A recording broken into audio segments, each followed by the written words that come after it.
Welcome to today's podcast. It's episode 11 of the 90-Day Website Mastery Podcast. We are celebrating the launch of our new program and completion of the Website Best Practice webinar series. We wanted to find a way to continue to share more advice and insights about making your website work harder for you, and more importantly, for you to feel proud about your website again. I've got my great friend Pascal Fintoni with me. We're going to be discussing lots of different things in this episode. We have four segments in each episode. First segment is going to be You Ask, We Answer, where we take a question that's been submitted by the community and we're going to explore that. We have website stories where we found an interesting article or story ourselves, and we're going to review and give reasons of what we think on what you can learn from that. We've got the Website Engine Room, where we share our top tips on apps and software solutions to help you as a website owner manage your website. And lastly, of course, we have the website call to action, because everyone needs a call to action. Everyone needs to be told what to do. So what one change or small adjustment could you be doing to your website right now that could make a difference? Pascal, we're live. How are you?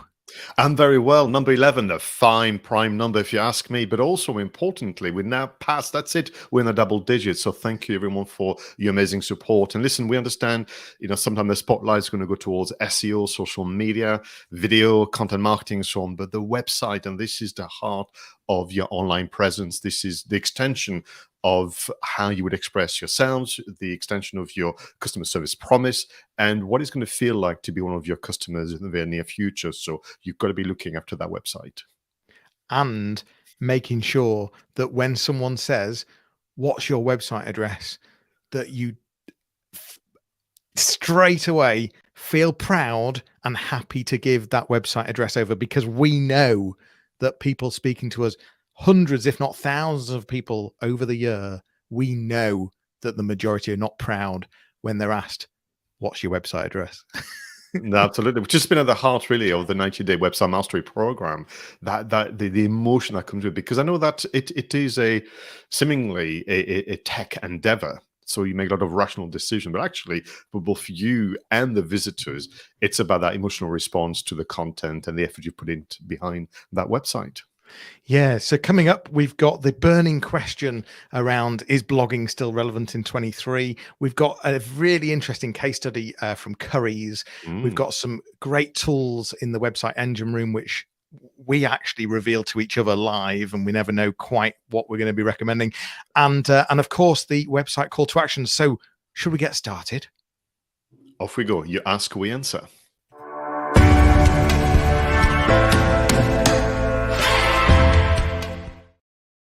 Thanks again, Johnny, for the amazing intro. So this is about the one question that we either research or surfaces through search results, but also have been submitted. So this is number 11, as you mentioned during the introduction. So I wanted to kind of go back to the first 10 questions that we've had on the show. So number one, we started with how to create a website, which was a number one search phrase on Google, followed by the following episode, what is website design? We went on to what are the duties of a website manager, followed by what to write in the About Us section of a website.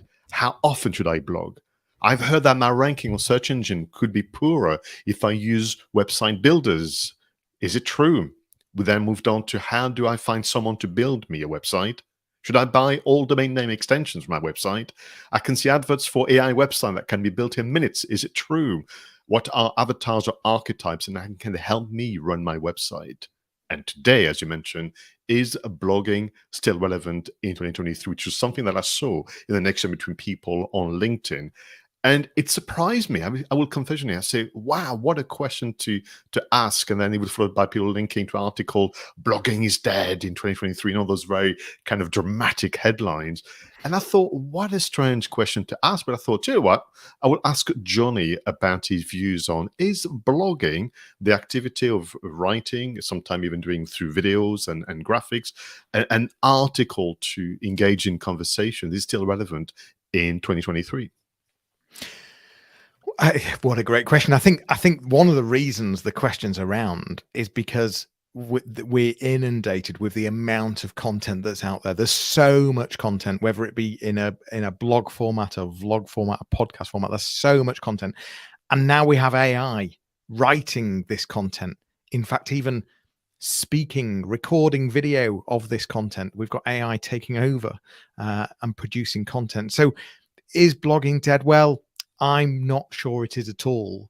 My reason for that and the case for that is because there is still, none of this changes the bottom line that business owners, business decision makers still have a high number of pain points, whether that be growth, whether it be sales, whether it be marketing, all sorts of different pain points.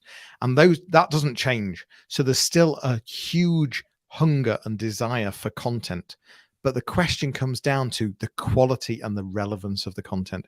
So I think the answer is that it's not dead by any means, but you now have to be blum and good at it. I think so. So for me, when I was looking at the interaction, people saying it's a waste of time. Website visitors are not that bothered. Just give them the products, the features, benefits, and they'll make a decision. And I was thinking, but you're missing a very, very important point, which is that 80%, if not 90% of website visitors are not yet in a position to make a decision. They could be just reflecting on their needs, on their pain point. They're making a short list of what's available. They're educating themselves. But also for me, blogging, and I think I get it, blog, B-L-O-G, a short term, which is so rich in meaning. It's also for me a chance to showcase how you go about doing what you do. The extension of customer service I mentioned a moment ago, if you write articles about it. I mean, in the case of the 90-day website mastery program, we teach people the 4 different forms of blogging. Talk about marketing, merchant, mentor, and mentoring. And you kind of, go about it in a way that give people a flavor what it's going to be like to become, one of your customers, and what are you going to be looking after them. Yeah. It does go back to the making something so relevant that when that user, reader, potential customer arrives on that website, that they instantly feel like you understand them. And you can't just do that on a sales page that says, right, come and buy this, because as you say, they're not necessarily ready to buy. They are most probably looking to find self-help, to find solutions for themselves, to understand more, to learn more. And so it's about making sure that you're giving them really rich content that feels really relevant, that actually has a ton of personality in it as well, because people are looking for working and buying from people that they like, people that they like the tone of, the personality of. That's one of the decision makers, whether you realize it or not. When we buy something, one of the decisions that going on in our head is, do we like the brand? Do we like the person? And all of this comes through in content. And it's the question, you're right, is about, avoiding making poor decisions. That is to say, choosing a bad supplier. So I want to get a sense of how do you behave when things go up, but also how do you deal with any queries and that kind of things. And you can express so much into that. I'm just realizing about the 4 M's. It's marketing, mentor, messenger, and merchant. Got it wrong a moment ago. But do you think that the queries about is blogging still relevant is also people... they're so familiar with social media and they appeal to do very short form content from the creators, but also from the visitor's point of view. Are they worried that this is just AI kind of, churn, and therefore, yes, why should I bother reading an article from Johnny if maybe it didn't actually do any work whatsoever? It was all done by AI. Yeah, it's a really interesting thing, isn't it? And if you think about how this is coming through Gen Z and the younger generations, they're considering using AI to write answers for their exam questions, their thesis, etc. So it's very normal for them to be thinking that way. But I think as a human, you can quite quickly realize if something's been written by a machine or not, and whether it's been written by a machine or not actually isn't the issue. It's more about how good's the content.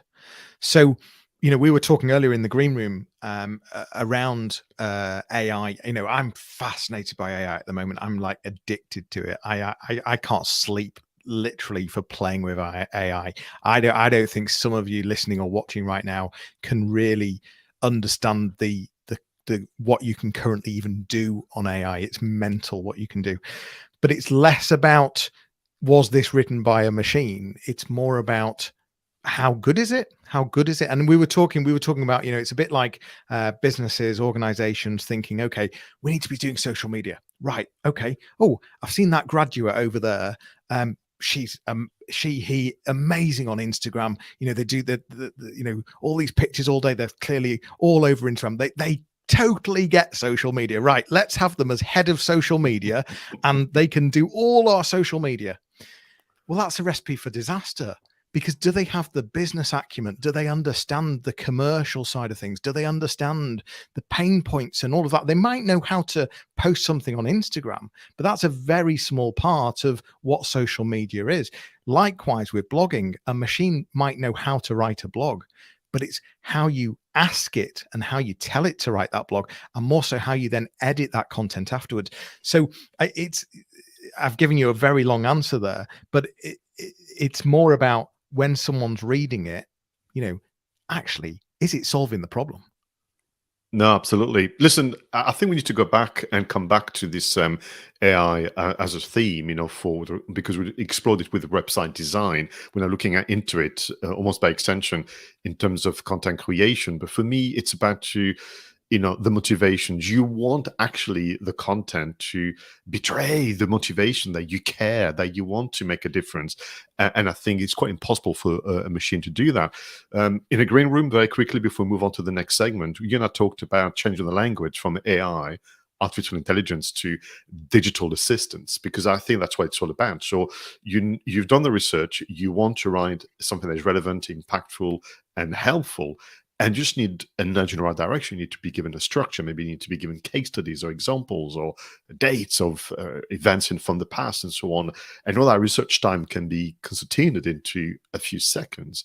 And there is great pleasure in seeing your assistant writing what is essentially a very, very rough draft of the key elements and for you to go into it. But I will say that I've got a friend who's a lecturer at Rome University and said, it's fascinating that since Christmas last year, my students' grammar, spelling, and punctuation is exceptional.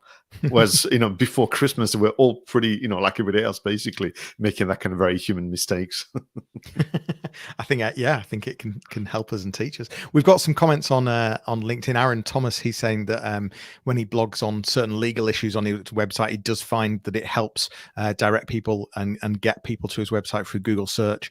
It's not dead, but this is a big reminder. You're welcome to comment anytime, whether we're live or whether you're listening on the podcast. Feel free to reach out to us on any platform. We're pretty much over most platforms. We are always looking for feedback, for interest. What topics do you want covering? And are you currently blogging? Are you using AI? And do you think blogging's dead or not? Let us know. We'd love to explore. Shall we move on? I think we should. Website stories, please.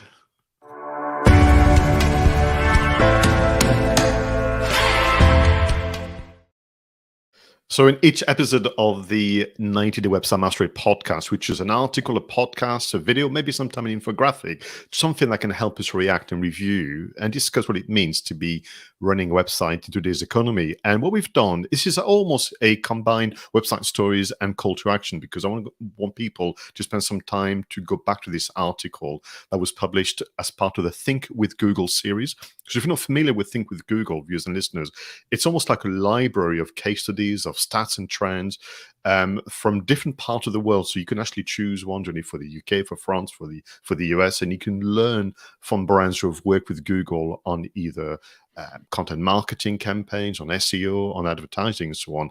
And this is one based on last year's Currys. Currys, a UK electrical retailer, and Currys had a massive campaign on YouTube, where by going about it a particular way, they managed to get more views, not on the videos, but also link it to website visits, and more importantly, to more visits to the physical stores themselves. And I think that's really important that we remind ourselves that, this website, using the term digital assistant again, is your kind of 24/7 marketing and sales agent that leads people to the next stage of the customer journey, whether that's in store, whether that's online, and so on.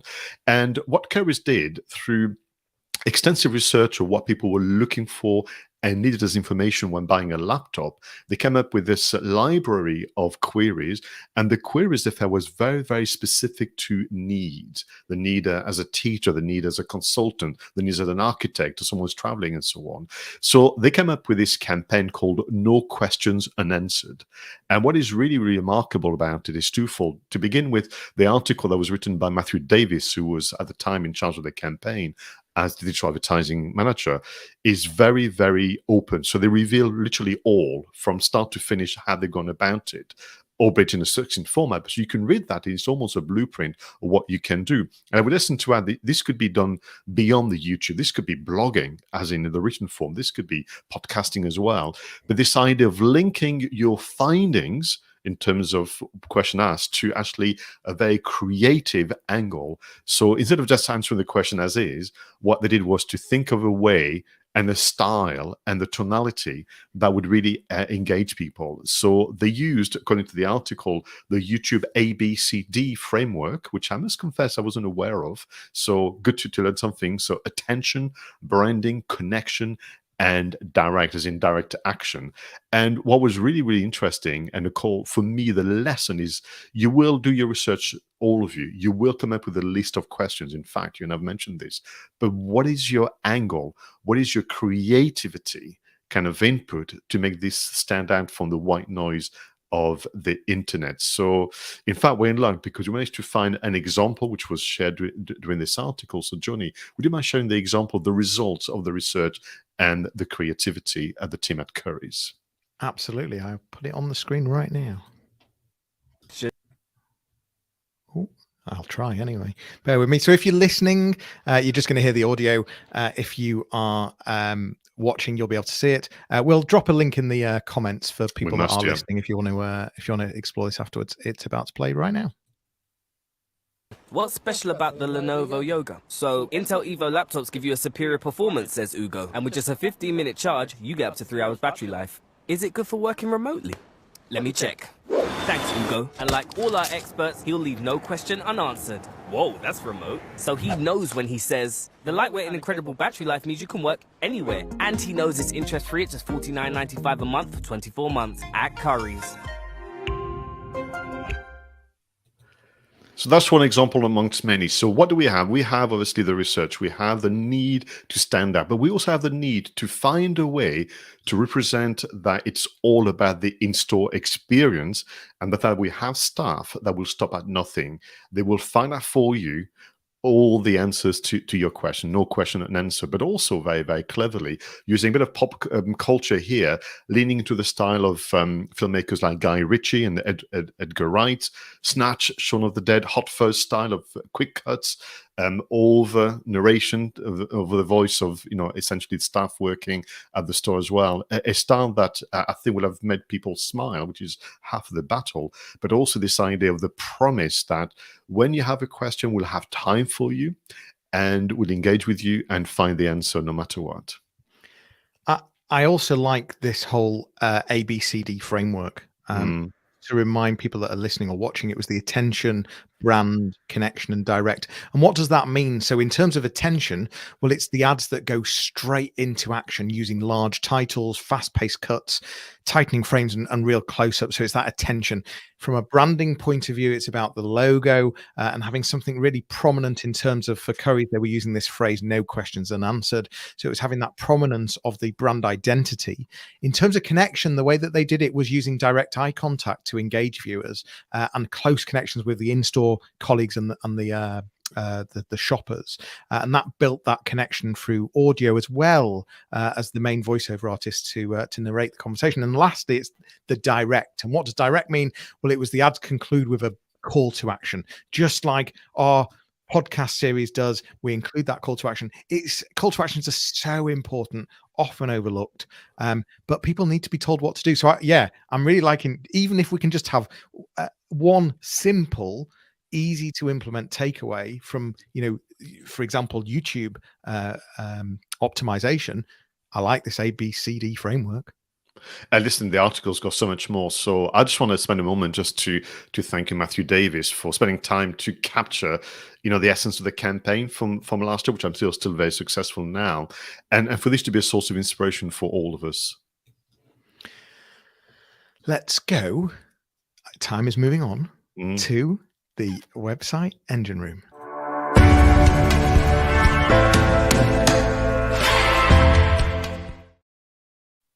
Now, this is all about surprising each other, Johnny and I, but also you, our viewers and listeners, with an app that can really make life easier and make a difference as a website content creator. And we never discussed before the show what we've chosen. So over to you, Johnny. What have you got for us? Well, I am absolutely loving an app, an app called Publer. Publer.io. It's a virtual social media superhero that lets you collaborate, schedule, and analyze your social media posts. I've been addicted to it and playing with it for the last week. And it's very clever. It's taken the best of the best and put it all into one app. And it's reasonably priced. I think you can have a free version with up to 3 social media accounts, and then there's paid versions above that. It incorporates all the latest AI technology, all the latest video and image technology, and really impressive piece of kit. And I think it can really take social media up a serious level in terms of management, in terms of content creation, collaboration, and scheduling. So for me this week, it's Publer.io. Yeah, no, I mean, people are going to get worried about you because you spend time doing the AI research and researching Publer. But you and I are so lucky because we keep saying often when we meet each other or speak in the green room, we find our thing. This is a subject matter that is of interest to us. And just to be clear, it's not the tech that you and I love, it's the connection between people via the internet and the exchange of information and the leading to business growth as well. So for me, actually, this was born out of an experience that I had recently. I was watching a documentary on TV, and as is often the case, with documentary making, people use what's called B-rolls or cutaways, essentially stock video footage. And I went, I think I know these clips that they're using. And then sure enough, they were using video clips of mountains and forests and landscapes and so on for different locations from pexels.com. And listen, there's nothing wrong with that whatsoever. But I was thinking, have we reached a point where unfortunately audiences could become distracted by recognizing the source of the photos and the videos? Because I was. So someone could go on a website, look at your blog and go, I think I know this, that's from Canva, or I think I know this, that's from Pixabay and so on. So my kind of option today is to add to the bank of sources for photos and videos. And if you don't have already, I would turn to adobe.com. They have a free library as well as chargeable library. I put the hyperlink in the show notes, but stock.adobe.com/UK/free gives you a completely new style of photography and in fact 2D and 3D graphics, which I think can really help avoid that moment of distraction. And you can couple that with using Adobe Express to kind of do some editing and so on if you don't want to necessarily use Canva all of the time as well. But it's just that moment where I thought I was taken out of the experience of watching the documentary because it looked a little too familiar, and then sure enough, within seconds, recognize where it was from. So Adobe, they have the free stock photography and illustration. They also have the free editing software, Adobe Express. I like it. And, B-roll was a term that actually I was really late to understand. I only understood the word B-roll in the last few years, really. But the difference it makes to video is immense. It's huge.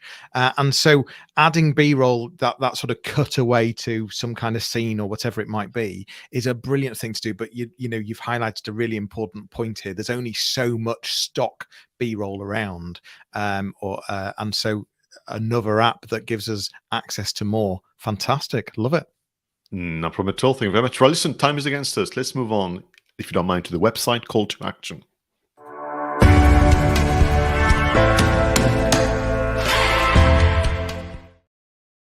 So this is about the one change, the one adjustment that you should be making right now to your website to make a big difference to you and your visitors. Johnny, what is your recommendation? This week, a really basic one, back to basics. Well, actually, do you know, a lot of the time I take this back to basics, because if you can get the basics right, then you win. Simple as that. When did you last check your website for broken links? Users don't like it, and Google definitely don't like it. And the number of tools that you can use to check for broken links, there is absolutely no excuse. So whether you have plugins on your website, for example, things like Rank Math or Yoast or Redirection, whether you're using external tools like SEMrush or Screaming Frog, or perhaps even using Google's own tool like Search Console, there is literally no excuse to be aware of your broken links. See if you've got any and go and fix them. That is my website call to action for this week. What's yours, Pascal? Well, firstly, let me just remove the feeling of guilt from you, because I've not done that for such a long time. But remind us again, how do they happen, broken links? Is it because you've changed maybe a URL of a page? I mean, how does that happen? There's a few reasons. I think so. There's human error. So as you're adding links, it could be you could make a mistake and a typo. So that you've got the human error element. You've got the technical element where things change. Maybe there's been a Shopify or WordPress update or Wix update, and that affects things across the website, and that can create broken links. And you've also got posts that you might remove, or events that you might remove, or content that you might remove, but you've never thought of the links from previous content or existing content that links to that. So there's a few reasons really, and it's really common. And it's, if Google's looking at your website and it can see a load of errors, why does it want to rank you? That's the common sense question to ask yourself. And you want it to be error free. You want Google to love your website.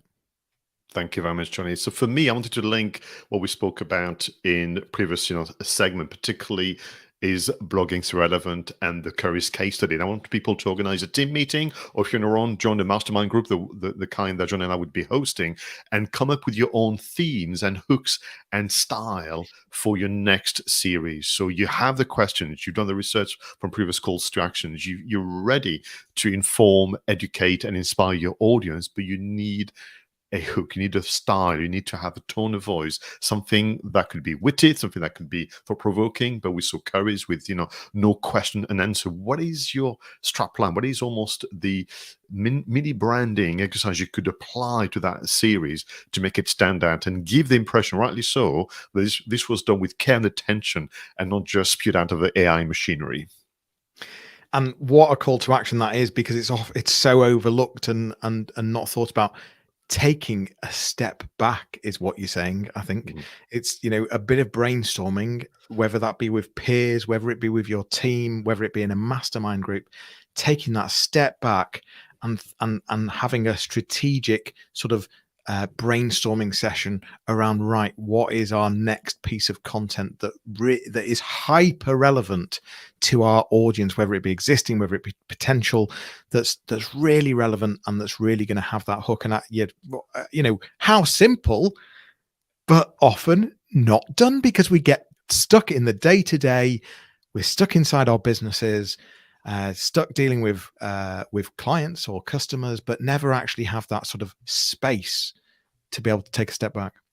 Thank you very much. Wow, episode 11, Johnny. Yeah, we've covered lots of different things. I mean, the ultimate one is blogging still relevant in 2023? We think it absolutely is. It's all about the quality and the relevancy and the personality in there. We've talked about some best practices, taking the example from Currys in terms of their YouTube adverts and how they went about them, and brought some real filmmaking and photography into their videos as well. We've talked about stock images and stock video from Adobe. We've talked about superheroing your social media with Publer.io. Pascal has made us take a step back and think about creating hooks and a new series of content. And I talked about checking your broken links. Key message from this, Pascal? What's the thing that we should leave our listeners or viewers pondering on or considering? What's the thing that they should be focusing on? As I was listening to your summary, I was just thrown back in time. Did a presentation some time ago, It was around the 30th anniversary of the internet, and I was reminding people that the gift of the internet is to connect with your true voice and express yourself in that manner throughout your activities, from the website to social media and beyond. And I think the examples that we've listed from Currys and more is that, which is find your tone of voice, find your style, find your colors, your kind of terminology and your language, and just exploit it fully. Brilliant. Well, on that note, thank you so much for watching. Thank you so much for listening. That's it for today. This was the episode 11 of the new podcast series. I can't speak. My words are tongue-tied. This was the episode 11 of our new podcast series, the audio companion to the 90-day website mastery program. For more information, please visit 90daymarketingmastery.com. You'll be able to book a call or discovery call with either myself and Pascal. We'll be back with another episode. In the meantime, feel free to send your questions, share your preferred app and links to your website once you've made the changes we've spoke about, because we'd love to give you a shout out. But it's bye now for everyone, and we'll leave you with a fun video, an audio montage whilst you go through your notes and actions. See you all soon.